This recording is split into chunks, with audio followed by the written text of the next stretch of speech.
Continuação das 7 trombetas, parte 2. Estudo da 6ª trombeta. Em Apocalipse capítulo 9, versículos 13 a 20, nos diz: O 6º anjo tocou a trombeta e ouviu uma voz procedente dos 4 ângulos do altar de ouro que se encontra na presença de Deus, dizendo ao 6º anjo, o mesmo que tem a trombeta: solta os 4 anjos que se encontram atados junto ao grande rio Eufrates. Assim, nesta visão, contemplei que os cavalos e seus cavaleiros tinham couraças, cor de fogo, de jacinto e de enxofre. As cabeças dos cavalos eram como cabeças de leões, e de suas bocas saía fogo, fumaça e enxofre. Por meio desses 3 flagelos, a saber, pelo fogo, pela fumaça e pelo enxofre, que saíam de suas bocas, foi morta a 1/3 parte dos homens. Os outros homens, aqueles que não foram mortos por seus flagelos, não se arrependeram das obras de suas mãos, mas, deixando de adorar demônios e ídolos de ouro, de prata, de cobre, de pedra e de pau, que nem podem ver, ouvir, nem andar. O rio Eufrates ficava entre a Palestina e a Babilônia. Esta era a última barreira que separava o povo de Deus do sistema deste mundo. A força do mal nesta trombeta é representada por um exército de cavalos, 20.000 vezes 10 milhares. Apocalipse 9, versículo 16. E de suas bocas saía fogo, fumaça e enxofre. Parcial é a matança feita por esse exército. O juízo final ainda não chegou, e quando chegar, será Deus o agente da destruição, não o anticristo. Não podemos ver nem ouvir as trombetas de Deus que estão sendo tocadas em todas as gerações.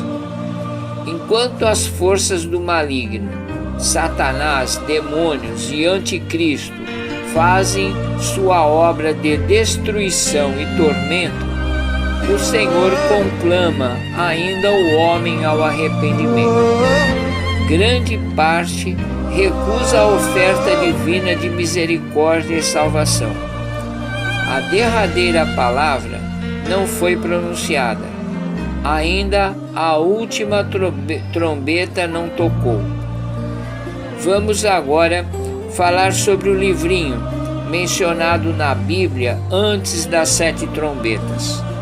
João escreve: Vi outro anjo descendo do céu, envolto em nuvem, com um arco-íris por cima de sua cabeça, e o rosto era como o sol, as pernas como colunas de fogo, e tendo na mão um livrinho aberto, e fala com o apóstolo João, capítulo 10, versículos 1 e 2. Toma-o e devora-o. Certamente ele será amargo ao teu estômago, mas na tua boca doce como mel. Tomei o livrinho da mão do anjo e o devorei. A minha boca era doce como mel. Quando, porém, eu comi, o meu estômago ficou amargo. Então me disseram: é necessário que ainda profetizes a respeito de muitos povos, nações, línguas e reis. Capítulo 10, versículos 10 e 11.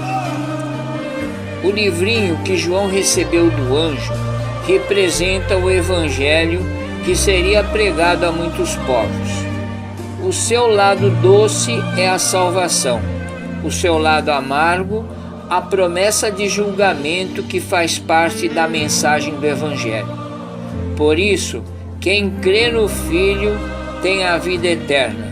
O que todavia se mantém rebelde contra o Filho não verá a vida, mas sobre ele permanece a ira de Deus. João 3,36. A ordem para medir o santuário de Deus. A João foi dado um caniço semelhante a uma vara, e também foi dito: dispõe-te e mede o santuário de Deus, o seu altar e os que naquele adoram. Mas deixa de parte o átrio exterior do santuário e não o meças, porque foi ele dado aos gentios. Estes, por 42 meses, calcarão aos pés a cidade santa.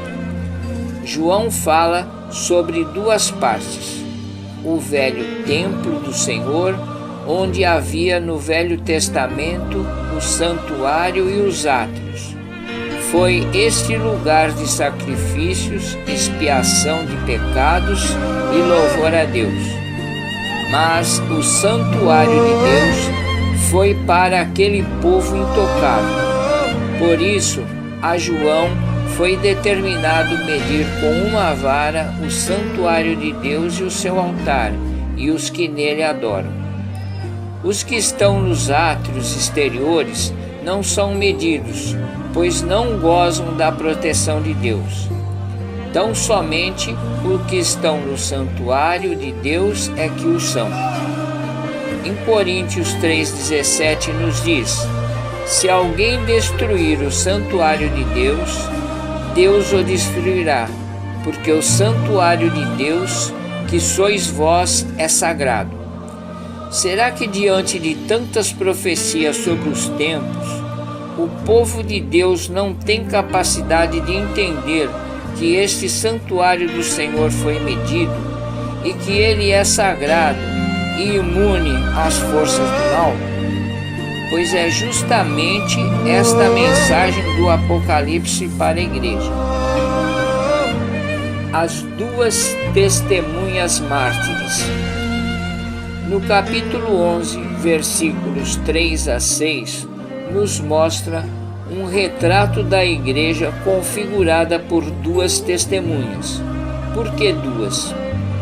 Porque elas representam a igreja inteira, tanto do Velho como o Novo Testamento.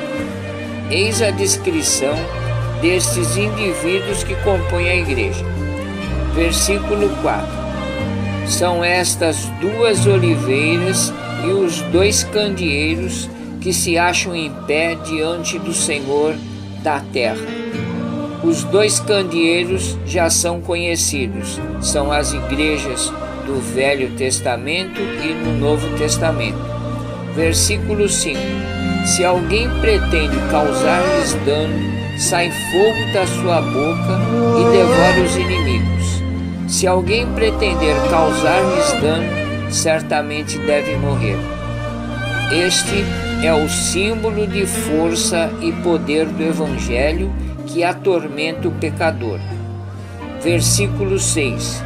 Elas têm autoridade para fechar o céu, para que não chova durante os dias que profetizarem. Elias orou e fechou o céu por 3 anos e meio. Essas duas testemunhas profetizaram, transmitiram o recado de Deus para o povo, e as testemunhas pagam com vida sua fidelidade a Deus. E isto continua até nos dias de hoje. No capítulo 11, versículo 17, nos fala sobre a besta. Quando tiverem então concluído o testemunho que devem dar, a besta que surge do abismo pelejará contra elas e as vencerá e matará. A besta é o símbolo da maldade, e os seus cadáveres ficarão estirados na praça da grande cidade que espiritualmente se chama Sodoma e Egito, onde também o seu Senhor foi crucificado. Apocalipse, capítulo 11, versículo 8. Vamos ver agora o que significa Sodoma. Representa toda a imundície sexual. Egito refere-se ao poder governamental. E Jerusalém refere-se ao pecado de desviar-se da fé. A ressurreição. Não obstante a triste tragédia, morre as duas testemunhas, ou seja, as igrejas. Este quadro, que revela o lado difícil da igreja, termina com uma ressurreição. João descreve o acontecimento nesses termos. Mas, depois dos 3 dias e meio, um espírito de vida vindo da parte de Deus neles penetrou, e eles se ergueram sobre os seus pés, e aqueles que os viram sobreveio grande medo. Apocalipse 11, versículo 11. E no versículo 12 nos diz: E as duas testemunhas ouviram grande voz vinda do céu, dizendo: Subi para aqui. E subiram ao céu numa nuvem, e os seus inimigos as contemplaram. A morte do crente fiel a Cristo é sempre seguida de ressurreição. Não se desespere, povo das igrejas da Ásia. As coisas não vão ficar como estão. Seus mortos serão vingados pelo Deus que vive eternamente, e haverá uma ressurreição gloriosa para a vida. A 7ª trombeta. Em Apocalipse, capítulo 11, versículos 15 a 18 nos diz: Este é o terceiro ai, que está registrado em termos os mais gloriosos possíveis. Aqui está anunciado por trombetas e grandes vozes o reino eterno de Deus. O reino do mundo se tornou de nosso Senhor e do seu Cristo, e ele reinará pelos séculos dos séculos. E os 24 anciãos que se encontram sentados no seu trono, diante de Deus, prostraram-se sobre o seu rosto e o adoraram a Deus, dizendo: Graças te damos, Senhor Deus Todo-Poderoso, que és e que eras, porque assumiste o teu grande poder e passastes a reinar. Na verdade, as nações se enfureceram. Chegou, porém, a tua ira e o tempo determinado para serem julgados os mortos, para se dar o galardão aos teus servos, os profetas, os santos e aos que temem o teu nome. Assim, aos pequenos como os grandes, e para destruíres os que destroem a terra. Para a igreja, a 7ª trombeta é o início da glória eterna. Para o mundo é um ai, uma promessa de destruição, mais uma vez uma visão de consumação de todas as coisas, a justiça feita pelo juiz supremo. Você está entendendo o ritmo desse grandioso livro, o Apocalipse?